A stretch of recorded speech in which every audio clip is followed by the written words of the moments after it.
हाँ तो बच्चों, आज हम शुरू करेंगे कॉन्सेंट्रेशन टर्म्स और 10 मिनट्स में हमें सभी कॉन्सेंट्रेशन टर्म्स कंप्लीट करनी है। और आपको पता ही होगा जो 11वीं क्लास का फर्स्ट चैप्टर है हमारा बेसिक कॉन्सेप्ट्स ऑफ केमिस्ट्री, उसमें भी कॉन्सेंट्रेशन टर्म्स हम पढ़ते हैं। और 12th क्लास का जो हमारा फिजिकल केमिस्ट्री में सेकेंड चैप्टर है सॉल्यूशंस, उसमें भी कॉन्सेंट्रेशन टर्म्स को डिटेल में पढ़ते हैं, क्योंकि उसकी स्टडी के बिना उस चैप्टर में आगे नहीं बढ़ पाते हैं। तो देखो, टोटल जो कॉन्सेंट्रेशन टर्म्स हैं हमारी 8 मेन कॉन्सेंट्रेशन टर्म्स हैं हमारे सिलेबस में, जिनको हम 2 ग्रुप में डिवाइड करते हैं। फर्स्ट ग्रुप में हमारी वॉल्यूम बेस्ड कॉन्सेंट्रेशन टर्म्स हैं और सेकेंड ग्रुप में हमारी मास बेस्ड कॉन्सेंट्रेशन टर्म्स हैं। वॉल्यूम बेस्ड कॉन्सेंट्रेशन टर्म्स में फर्स्ट है परसेंटेज बाय वॉल्यूम, सेकेंड है percentage weight by volume, third है मोलैरिटी जिसको कैपिटल एम से डिनोट करेंगे हम, और फोर्थ है नॉर्मेलिटी जिसको कैपिटल एन से डिनोट करेंगे। ये हम जानते हैं वॉल्यूम हमारी टेम्परेचर चेंज करने पर चेंज होती है भाई, तो इसीलिए ये सारी volume based terms temperature dependent कहलाती हैं। दूसरे सेकंड ग्रुप में हमारी मास बेस्ड कॉन्सेंट्रेशन टर्म्स हैं, जिसमें फर्स्ट है परसेंटेज बाय मास जिसको परसेंटेज बाय वेट भी बोलते हैं, सेकंड है हमारी मोल फ्रैक्शन जिसको एक्स से या काई से डिनोट करते हैं, थर्ड है हमारा मोलैलिटी स्मॉल एम से डिनोट किया जाएगा, और फोर्थ कॉन्सेंट्रेशन टर्म्स हमारी पार्ट्स पर मिलियन जिसको पीपीएम से हम डिनोट करेंगे।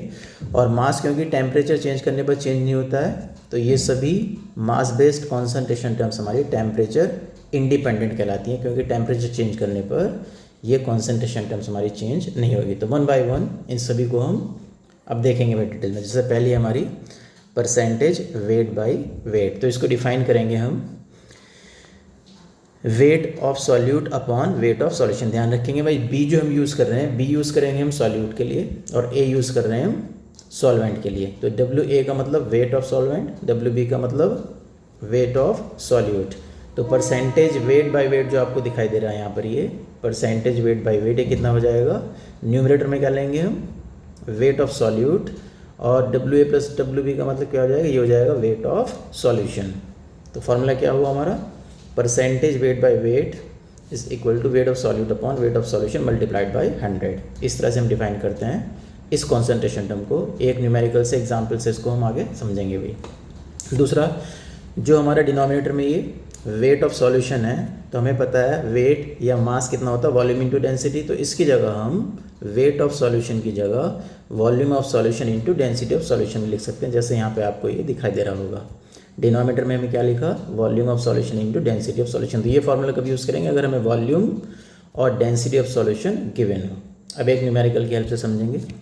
एक सॉल्यूशन है हमारे पास, तो a solution is prepared by adding 4 gram of a substance to 36 gram of water. तो इसमें जो हमारा लेस क्वांटिटी में होता है जनरली उसको हम सॉल्यूट लेते हैं, और जो लार्ज क्वांटिटी में होता है वो सॉल्वेंट। तो 4 ग्राम हमने लिया है सब्सटेंस, तो ये सॉल्यूट हुआ, तो इसको डब्ल्यू बी से डिनोट करेंगे wait of solute.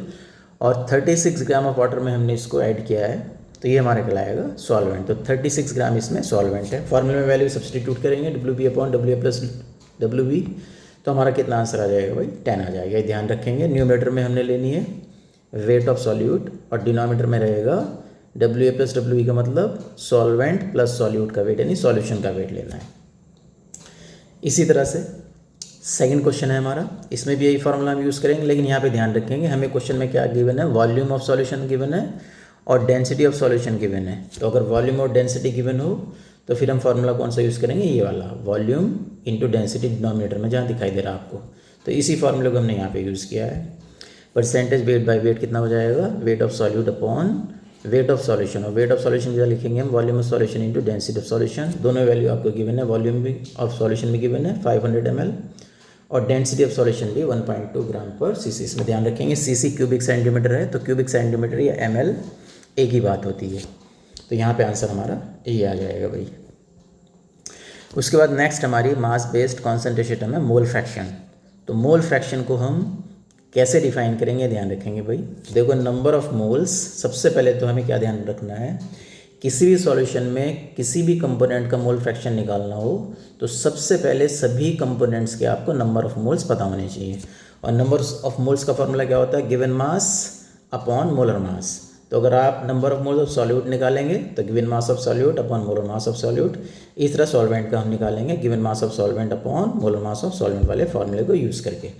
Number of moles पता करने के बाद मोल फ्रैक्शन ऑफ सॉल्यूट निकालेंगे, तो इसमें number of moles of solute upon total number of moles, total number of moles में जितने भी कंपोनेंट होंगे सॉल्यूशन में, जैसे हमारे पास अगर बाइनरी सॉल्यूशन में इसमें दो ही कंपोनेंट है, सॉल्यूट और सॉल्वेंट, तो टोटल नंबर ऑफ मोल्स में हमारे number of moles of solute plus number of moles of solvent आएंगे। तो देखो एक्स बी का मतलब बी हम डिनोट करते हैं सॉल्यूट के लिए, तो एक्स बी का मतलब मोल फ्रैक्शन ऑफ सॉल्यूट, तो यहाँ पे हो जाएगा number of mole of solute upon total number of moles. इसी तरह एक्स ए का मतलब मोल फ्रैक्शन ऑफ सॉल्वेंट, तो यहाँ हो जाएगा number of moles of solvent upon total number of moles. तो ध्यान रखेंगे जिसका मोल फ्रैक्शन निकाल रहे हैं आप उसके नंबर ऑफ मोल्स न्यूमरेटर में आएंगे और डिनोमिनेटर में always total number of moles आएंगे जितने भी कंपोनेंट का आपने सॉल्यूशन बनाया है। और अगर आपके पास दो कंपोनेंट है तो दोनों के मोल फ्रैक्शन को ऐड करेंगे तो 1 आएगा, और 3 कंपोनेंट्स हैं तो तीनों के मोल फ्रैक्शन को ऐड करने पर ऑलवेज 1 आएगा। इस तरह से 4 कंपोनेंट्स हैं तो उन सभी के मोल फ्रैक्शन को ऐड करने पर ऑलवेज 1 आएगा। एक क्वेश्चन देखते हैं मोल फ्रैक्शन का। A solution contains 5 moles of methanol and 15 moles of water. तो इसमें दो कंपोनेंट्स हैं भाई, एक हमारे पास मिथेनॉल है और एक वाटर है। तो क्या करेंगे हम, जो 5 मोल्स वाला है ये लेस क्वांटिटी वाला, इसको क्या ले लेते हैं हम सॉल्यूट, तो इसको NB से डिनोट करेंगे नंबर ऑफ मोल्स, और जो वाटर है हमारा इसको सॉल्वेंट कहेंगे तो ये NA से डिनोट करेंगे। तो NB हो गया 5, NA हो गया 15, number of moles of solute B से डिनोट कर रहे हैं, तो कितना हो जाएगा, mole fraction of solute is equal to number of moles of solute upon total number of moles. Values given है, यहाँ से आंसर आ जाएगा।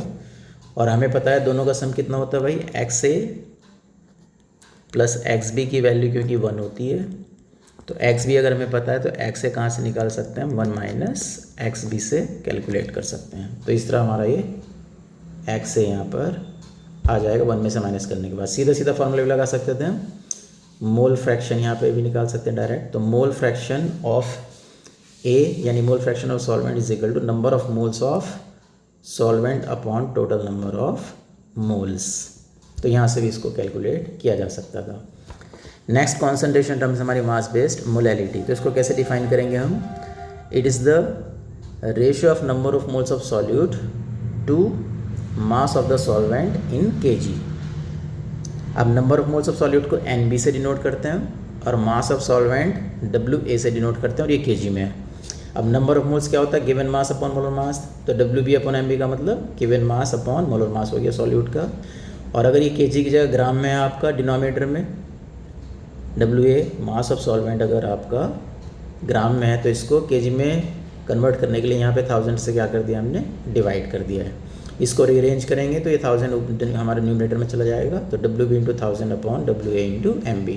तो ये फार्मूला न्यूमेरिकल में हम डायरेक्ट यूज़ करेंगे मोलैलिटी कैलकुलेट करने के लिए। यूनिट क्या हो जाए इसकी, मोल पर kg, क्योंकि यहाँ पे दिखाई दे रहा होगा आपको न्यूमरेटर में क्या है मोल और डिनोमिनेटर में क्या है kg।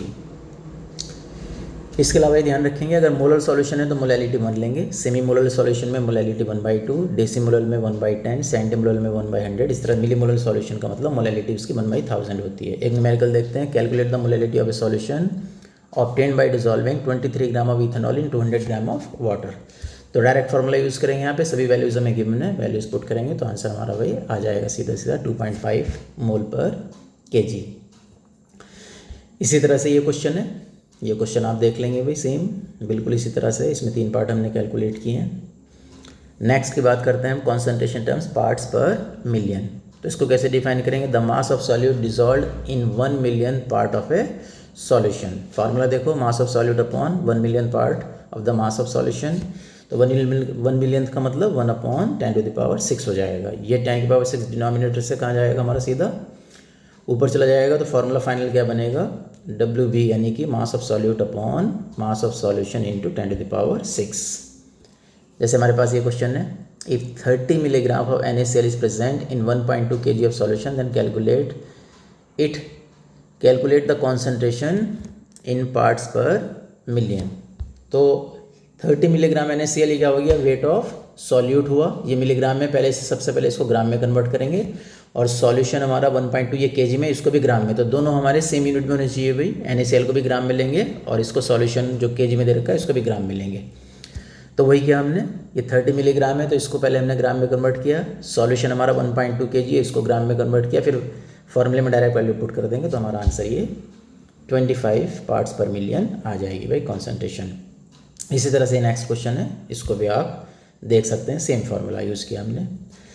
उसके बाद हमारी वॉल्यूम बेस्ड कॉन्सेंट्रेशन टर्म्स। तो पहले हमारी परसेंटेज वॉल्यूम बाय वॉल्यूम, तो इसका सीधा formula volume of solute upon volume of solution. Solution में VA प्लस VB यानी सॉल्वेंट प्लस सॉल्यूट दोनों आते हैं, मल्टीप्लाइड बाय 100। और ये परसेंटेज वेट बाय वॉल्यूम, तो इसमें wait of solute upon volume of solution into 100, ये ध्यान रखेंगे भाई। जैसे हमारा पहला क्वेश्चन है 36 ml of ethanol is dissolve in 64 ml of water, then calculate the volume. तो इसमें 36 ml क्या हो गया, ये हो गया हमारे पास वॉल्यूम ऑफ सॉल्यूट यानी VB, और 64 ml हो गया वॉल्यूम ऑफ सॉल्वेंट यानी कि VA। तो डायरेक्ट फार्मूला पुट करेंगे यहाँ पे VB upon volume of solution, solution में VA प्लस VB आ जाएगा, दोनों वैल्यूज़ हमारे पास हैं, वैल्यू पुट करके आंसर आ जाएगा भाई। इसी तरह से परसेंटेज वेट बाय वॉल्यूम का क्वेश्चन है ये, तो ये भी डायरेक्ट क्वेश्चन है, इसको भी आप सीधा फार्मूले से कर लेंगे भाई। उसके बाद नेक्स्ट हमारे पास कॉन्सेंट्रेशन टर्म है मोलैरिटी। तो मोलैरिटी को हम डिफाइन करेंगे the ratio of number of moles of solute, और उसके बाद डिसॉल्व इन पर लीटर ऑफ सॉल्यूशन।